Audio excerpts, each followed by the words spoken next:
Bapak Ibu semuanya, dengarkan baik-baik. Per 28 Februari 2026, pemerintah resmi memulai pencairan THR senilai 55 triliun rupiah untuk seluruh PNS, PPPK, TNI, Polri, dan pensiunan di seluruh Indonesia.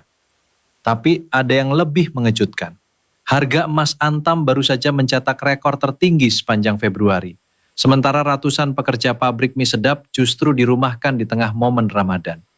Dan ada satu peringatan keras dari Menteri Keuangan untuk penerima beasiswa LPDP yang membuat seluruh Indonesia geger. Apa yang sebenarnya sedang terjadi? Tonton video ini sampai habis karena semua faktanya ada di sini. Dan semuanya berdampak langsung pada kehidupan Bapak Ibu. Assalamualaikum warahmatullahi wabarakatuh. Salam hormat yang setulus-tulusnya untuk Bapak Ibu semuanya, para pensiunan ASN, PNS aktif, PPPK, anggota TNI dan Polri, serta seluruh keluarga besar aparatur negara dimanapun berada. Semoga Bapak Ibu senantiasa diberikan kesehatan yang prima, umur yang panjang, dan rezeki yang terus dilapangkan oleh Allah Subhanahu wa Ta'ala. Amin ya Rabbal 'Alamin. Selamat datang kembali di channel ini, tempat di mana setiap informasi yang kami sajikan dipilih dengan cermat, disusun dengan hati-hati, dan disampaikan dengan tujuan agar benar-benar bermanfaat bagi Bapak Ibu sekalian. Hari ini 28 Februari 2026 adalah hari yang sangat istimewa dalam kalender keuangan nasional kita. Karena tepat pada pekan ini, pemerintah Indonesia secara resmi memulai proses pencairan tunjangan hari raya atau THR tahun 2026. Sebuah momen yang sudah sangat lama dinantikan oleh jutaan keluarga ASN dan pensiunan di seluruh pelosok negeri. Namun hari ini kita tidak hanya akan membahas THR. Ada 4 informasi besar yang wajib Bapak Ibu ketahui hari ini. Pertama, kepastian pencairan THR PNS, PPPK, dan pensiunan dengan anggaran fantastis 55 triliun rupiah yang sudah resmi dimulai. Kedua, kabar mengejutkan dari pabrik mie sedap yang merumahkan ratusan karyawan tepat menjelang Ramadan. Dan apa penjelasan resmi perusahaan? Ketiga, harga emas Antam yang kembali mencetak rekor tertinggi sepanjang Februari 2026. Apakah ini saat yang tepat untuk membeli atau justru menjual? Dan keempat, peringatan keras Menteri Keuangan Purbaya Yudi Sadewa kepada para penerima beasiswa LPDP yang membuat heboh seluruh Indonesia. Keempat informasi ini semuanya relevan, semuanya penting, dan semuanya berkaitan dengan kehidupan nyata Bapak Ibu sehari-hari. Jadi mari kita mulai. Dan pastikan Bapak Ibu menyimak sampai bagian terakhir, karena setiap segmen menyimpan detail yang tidak boleh terlewatkan. Kita mulai dari informasi yang paling dinantikan, pencairan THR 2026. Menteri Keuangan Purbaya Yudi Sadewa telah secara resmi menegaskan bahwa anggaran tunjangan hari raya bagi PNS, TNI, Polri, dan pensiunan mulai dicairkan secara bertahap pada pekan ini. Pembayaran dijadwalkan dimulai pada Kamis 26 Februari 2026. Dan proses ini terus bergulir hingga 28 Februari 2026 dan hari-hari berikutnya, sesuai dengan jadwal masing-masing instansi dan lembaga terkait. Pernyataan resmi ini disampaikan Menteri Keuangan saat ditemui di Gedung DPR Republik Indonesia. Beliau menegaskan bahwa pencairan THR ini bertepatan dengan pekan pertama bulan suci Ramadan 1447 Hijriah, sebuah langkah yang sangat strategis karena memastikan dana sudah berada di tangan penerima justru di saat kebutuhan finansial mulai meningkat selama Ramadan. Untuk total anggaran, pemerintah telah menyiapkan dana sebesar 55 triliun rupiah khusus untuk pembayaran THR tahun 2026 ini. Angka ini meningkat signifikan dibandingkan tahun sebelumnya, yang berada di kisaran 49,9 triliun. Artinya, ada tambahan lebih dari 5 triliun. Sebuah kenaikan yang sangat berarti dan mencerminkan komitmen nyata pemerintah terhadap kesejahteraan aparatur negara. Kenaikan anggaran ini bisa disebabkan oleh beberapa faktor.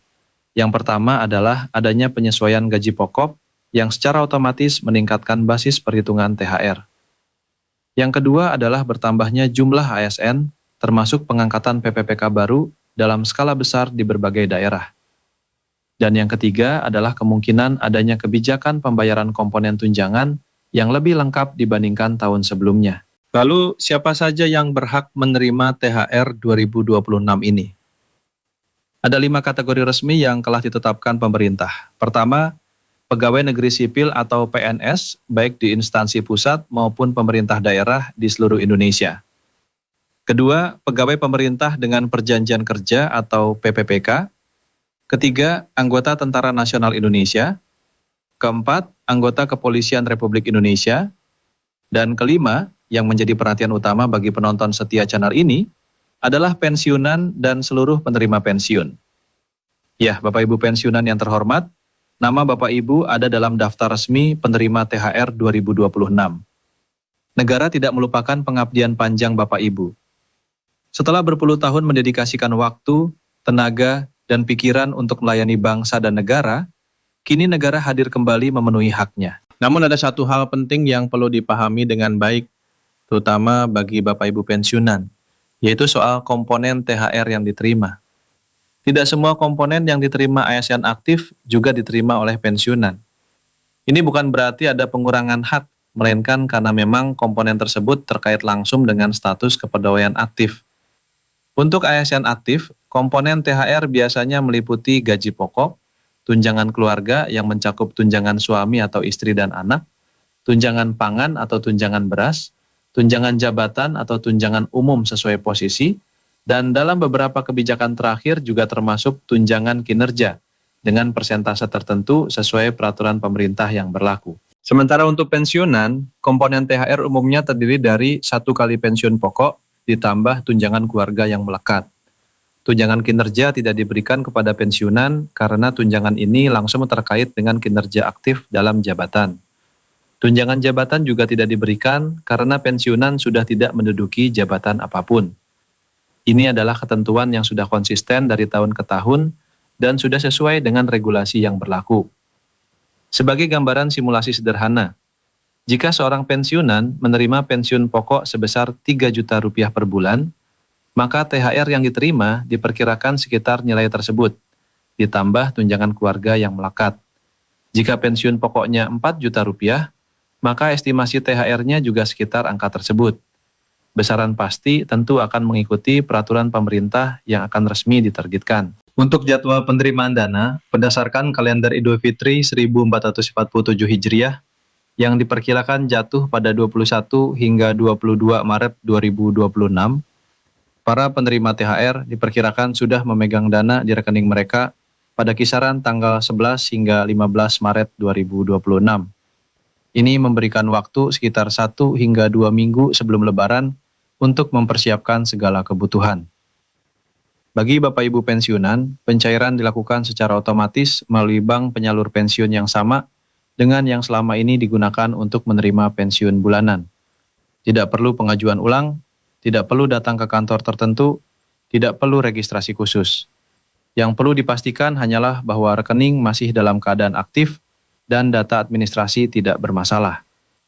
Jika ada kekhawatiran soal status rekening, sebaiknya segera menghubungi bank penyalur sebelum akhir Februari ini. Sekarang kita beralih ke informasi kedua yang tidak kalah penting dan cukup mengejutkan banyak kalangan. Kabar dari pabrik mie sedap. PT Karunia Alam Segar yang berlokasi di Gresik, Jawa Timur, baru-baru ini mengambil kebijakan merumahkan sekitar 400 karyawan outsourcing. Berita ini langsung menjadi perbincangan hangat di media sosial, terutama karena timingnya yang bertepatan dengan momen Ramadan dan kewajiban pembayaran THR. Banyak kalangan menduga bahwa kebijakan ini dilakukan untuk menghindari kewajiban THR kepada ratusan karyawan tersebut. Namun pihak manajemen perusahaan melalui Human Resources dan General Affairs PT Karunia Alam Segar, Peter Sindaru, dengan tegas membantah dugaan tersebut. Menurutnya, keputusan itu sama sekali tidak terkait dengan momen Ramadan maupun kewajiban THR. Penjelasan resmi perusahaan adalah bahwa sebagai industri manufaktur padat karya, operasional mereka sangat dipengaruhi oleh dinamika permintaan pasar. Ketika permintaan turun, kapasitas produksi perlu disesuaikan. Dan ketika permintaan naik kembali, pekerja bisa dipanggil lagi melalui kerjasama dengan penyedia jasa tenaga kerja. Mekanisme ini diklaim sudah sesuai dengan ketentuan peraturan perundang-undangan yang berlaku. Bagi Bapak Ibu yang memiliki keluarga atau kenalan yang bekerja di sektor swasta sebagai karyawan outsourcing, kasus ini menjadi pengingat penting bahwa hak atas THR tetap dilindungi undang-undang. Berdasarkan peraturan, perusahaan swasta wajib membayarkan THR paling lambat 7 hari sebelum Hari Raya Idul Fitri. Dengan perkiraan Idul Fitri jatuh pada 19 hingga 22 Maret 2026, maka batas akhir pembayaran THR karyawan swasta ada di kisaran 11 hingga 14 Maret 2026. Perusahaan yang terlambat akan dikenai denda sebesar 5% dari total kewajiban THR yang seharusnya dibayarkan. Dan yang sangat tegas dalam regulasi ini adalah bahwa THR tidak boleh dicicil, harus dibayarkan secara penuh dalam satu waktu. Besaran THR karyawan swasta ditentukan berdasarkan masa kerja. Karyawan dengan masa kerja 12 bulan atau lebih berhak atas 1 bulan upah penuh. Sedangkan karyawan dengan masa kerja di bawah 12 bulan menerima THR secara proporsional sesuai perhitungan yang berlaku. Ini adalah hak yang sudah dijamin oleh undang-undang dan tidak bisa dikurangi oleh siapapun. Sekarang kita masuk ke informasi ketiga yang menarik perhatian banyak kalangan. Lonjakan harga emas Antam.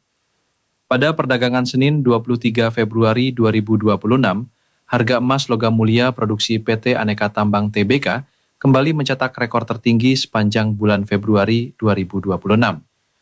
Berdasarkan data dari laman logamulia.com, harga emas 1 gram di butik LM Graha Dipta, Pulur Gadung, Jakarta, tercatat di level Rp3.284.000 per batang, naik Rp16.000 dibandingkan perdagangan sebelumnya. Kenaikan ini melanjutkan rally emas yang sudah berlangsung 3 hari berturut-turut dan menjadi level tertinggi sejak 30 Januari 2026. Harga buyback atau harga beli kembali juga ikut meningkat menjadi Rp2.813.000 per gram, naik Rp20.000. Penguatan harga emas Antam ini sejalan dengan pergerakan emas di pasar global.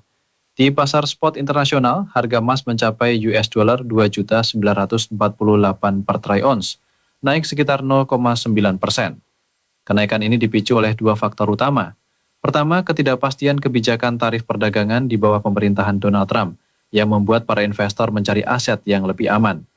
Kedua, melemahnya beberapa data ekonomi Amerika Serikat yang memicu spekulasi soal arah kebijakan suku bunga The Fed ke depan. Bagi Bapak Ibu yang memiliki simpanan emas atau sedang mempertimbangkan untuk membeli emas sebagai investasi jangka panjang, tren ini layak untuk dicermati. Emas secara historis selalu menjadi pelindung nilai yang andal di tengah ketidakpastian ekonomi global. Namun tentu keputusan investasi tetap harus disesuaikan dengan kondisi dan kebutuhan masing-masing.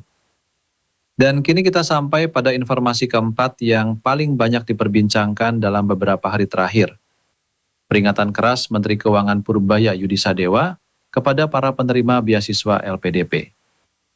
Lembaga Pengelola Dana Pendidikan atau LPDP adalah program beasiswa bergengsi yang bersumber dari APBN, artinya dari pajak dan uang rakyat Indonesia. Kasus yang memicu pernyataan tegas Menteri Keuangan ini berawal dari video viral seorang penerima beasiswa LPDP bernama Dwi yang mengunggah konten anaknya mendapatkan kewarganegaraan Inggris.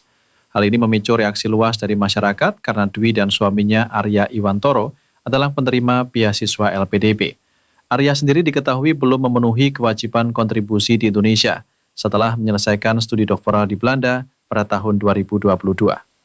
Menteri Keuangan Purbaya dengan nada tegas menyatakan akan memeriksa seluruh penyaluran beasiswa LPDP ke depannya. Beliau juga mengingatkan agar penerima beasiswa tidak bersikap seenaknya terhadap negara. Meski tidak harus selalu bersikap patriotis, beliau menegaskan jangan sampai ada penerima LPDP yang justru menghina Indonesia, negara yang sudah membiayai pendidikan mereka dengan uang rakyat. LPDP sendiri menyatakan akan memanggil Arya untuk klarifikasi dan akan menjatuhkan sanksi hingga kewajiban pengembalian dana jika terbukti melanggar ketentuan. Menteri Keuangan mengonfirmasi bahwa Arya sudah setuju untuk mengembalikan dana beasiswa beserta denda yang dikenakan. Wakil Menteri Keuangan Anggito Abimanyu juga menegaskan bahwa dana LPDP adalah uang rakyat yang dikelola melalui APBN dan harus dipertanggungjawabkan dengan sebaik-baiknya. Kasus ini menjadi pengingat penting bahwa setiap rupiah dari anggaran negara harus digunakan secara bertanggung jawab.